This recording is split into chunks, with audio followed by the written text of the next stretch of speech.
Good day mga ka-enba. So bakbakin natin yung anodize kasi hindi maganda yung pagkaka-anodize. Pag na-anodize na kasi yung ating T6 aluminum, hindi na pwedeng i-re-anodize kasi mayroon na siyang cover o mayroon na siyang laminated or may kumapit ng aluminum oxide. So ang aluminum oxide hindi yan napapasukan ng kuryente, meaning hindi magiging effective yung second re-anodize mo. So ang gagawin natin mga ka-enbas is tatanggalin natin yung aluminum oxide na nakalagay dito sa T6 para ma-re-anodize po natin. So ayan, banatan na natin.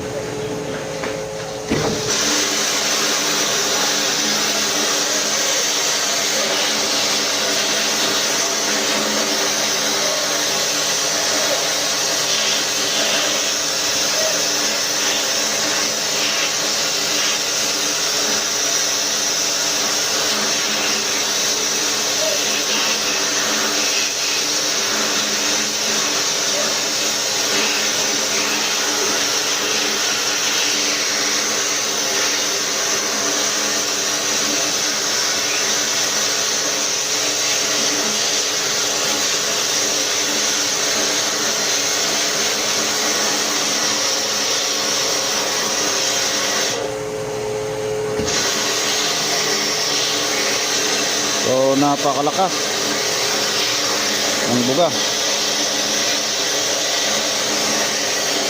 Tapusin ko lang yung side na to, papakita ko sa inyo mga ka-enbas, then tuloy na natin.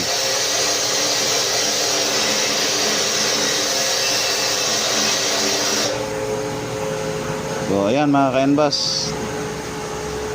uulitin namin to hanggang masigurado nating wala na yung aluminum oxide, then i-re-anodize natin ito mga ka-enbas. So thank you for watching.